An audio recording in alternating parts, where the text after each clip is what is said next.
right, here we go with part 2 of the Madison administration.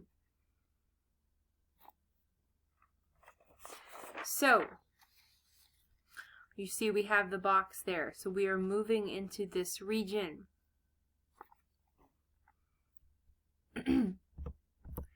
We have Horseshoe Bend. Now, the Battle of Horseshoe Bend was the worst defeat ever inflicted upon Native Americans, and it effectively ended the Creek's ability to wage war because we had the Creek Indians. The American side is led by Andrew Jackson. With the Treaty of Fort Jackson signed in August of 1814, the Red Stick Creeks give up 2/3 of their land, some 23 million acres, including southwest Georgia and much of Alabama.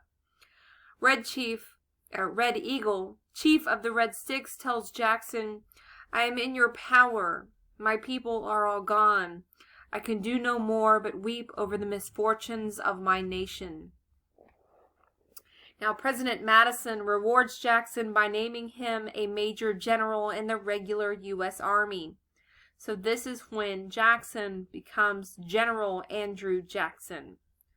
Now, events in Europe soon took a dramatic turn when the British, Spanish, and Portuguese army repelled the French Emperor Napoleon's attempt to conquer Spain and Portugal. Now free to focus on the American War, the British sent 16,000 soldiers to try yet again to invade America from Canada. The British Navy also receives reinforcement, enabling it to extend its blockade to New England ports all the way down to Florida. The final piece of the British plan was to seize New Orleans and sever America's access to the Mississippi River, as you can see on this map. Now, we're going to start with the Chesapeake Bay, because during the summer of 1814, U.S. forces suffered their most humiliating experience of the war. See, 4,000 British soldiers landed in Benedict, Maryland in August. The American militia at Blankenburg, and they headed for the nation's capital a few miles away. So in August of 1840, a British army sailed into the Chesapeake Bay and it captures D.C. Thousands fled the city. President Madison frantically called out the poorly led and untrained militia. He's trying to rally the troops and help rally more. His efforts failed, and the American defense disintegrated. So British redcoats marched unopposed into the American capital on August 24th. Madison and his wife Dolly fled just in time after first saving a portrait of George Washington and a copy of the Declaration of Independence. The vengeful British, aware that American troops had burned York, the Canadian capital, torched the Executive Mansion, here labeled the White House. They torched the Capitol building, the Library of Congress, and other government buildings before heading north to assault Baltimore. A tornado the next day compounded the damage. The destruction of Washington, D.C. shocked, embarrassed, and infuriated Americans. Even worse, the people had lost confidence in the government and the military. Now, as the British are marching up to Baltimore, what they get to is Fort McHenry. Now, throughout the night of September 13th, the British bombarded Fort McHenry. The portals of hell appeared to have been thrown open, an observer reported, yet the Americans refused to surrender. At daybreak, the soldiers in the battlefield stood defiant, guns at the ready. The frustrated British sailed away from Fort McHenry at dawn, and it inspired this tune written by Francis Scott Key, The Star-Spangled Banner. He watches the battle, and in seeing it, it inspires him to write the poem which later becomes the song, and then our national anthem in 1931.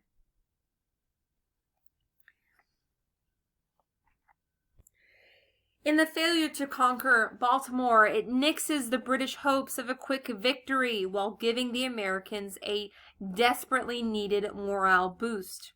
More good news soon follows and arrives from upstate New York, where the outnumbered Americans at Plattsburgh along Lake Champlain were saved by the ability of Commodore McDowell, commander of the U.S. Naval Squadron. On September 11, 1814, just days after the burning of D.C., British soldiers attacked at Plattsburgh, while their navy engaged McDonald's warships in battle that ended with the entire British fleet either destroyed or captured. So the Battle of Lake Champlain, also called the Battle of Plattsburgh, forced the British to abandon the northern campaign. In November, an army led by Andrew Jackson in Florida seized Spanish-controlled Pensacola on the Gulf Coast, preventing another British army from landing and pushing northward into the southern states. So the American victories in New York and Florida convinced Congress not to abandon D.C. Instead, they vote to rebuild the Capitol and the Executive Mansion. Now, while the fighting is still raging, though, diplomats are meeting, including Henry Clay and John Quincy Adams, to negotiate an ending to the war. Negotiations dragged on for weeks, but on December 24, 1918, they finally reach an agreement. You have the Treaty of Ghent. The two countries agreed to return each prisoners and restore to the previous boundaries. This is a godsend for Americans since British forces at the time still controlled eastern Maine, northern Michigan, and portions of western New York, and several islands off the coast of Georgia. So, although the Americans lost the war for Canada and saw their national capital destroyed, they won the Southern War, right? Most important, the Treaty of Ghent saved the splintering republic from possible civil war and financial ruin. Now, you can see we have the little box over here over New Orleans. Understand, it took 6 weeks for news of the Treaty of Ghent to reach the United States, so fighting had continued. On December 1st, Andrew Jackson arrived in New Orleans to prepare for the British invasion on the city. He announced that he would drive the British into the sea or perish in the effort. Jackson declares martial law and he transforms New Orleans into an armed encampment. On December 12th, a British fleet with 60 ships and thousands of soldiers took up positions along the coast of Louisiana, hoping to capture New Orleans and gain control of the Mississippi. But the British general, Sir Edward Pakenham, painfully careful preparation for an assault gives Jackson time to organize hundreds of slaves loaned in by planters. They dug trenches, they built ramparts bristling with cannons, they stacked cotton bales and large barrels of sugar. So it is one last battle, and it occurs on January 8, 1815. So General Andrew Jackson defeated a British force attempting to capture the city. It makes him a hero in the United States. And although the Battle of New Orleans occurred after the Treaty of Ghent had been signed, it is virtually important because of psychological reasons. Had the British won, they might have tried to revise the treaty in their favor. Jackson's victory ensured that both governments acted quickly to approve the treaty. Such pride in the Battle of New Orleans would later help transform Jackson into a dynamic presidential candidate, eager to move the nation into an even more democratic area. Now, the victory of New Orleans and the arrival of the peace treaty from Europe transformed the nation mood. Almost overnight, President Madison went from being denounced and possibly impeached to being a national hero. There is no clear military victor in the War of 1812, nor much clarification about the issues that even ignited the war. For all the clumsiness with which the war was waged, however, it did generate intense patriotism and reaffirmed American independence. It also boosted America's reputation among other nations.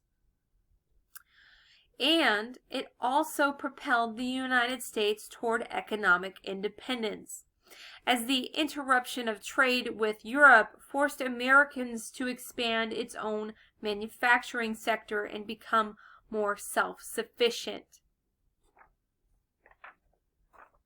And that is the end of this lecture.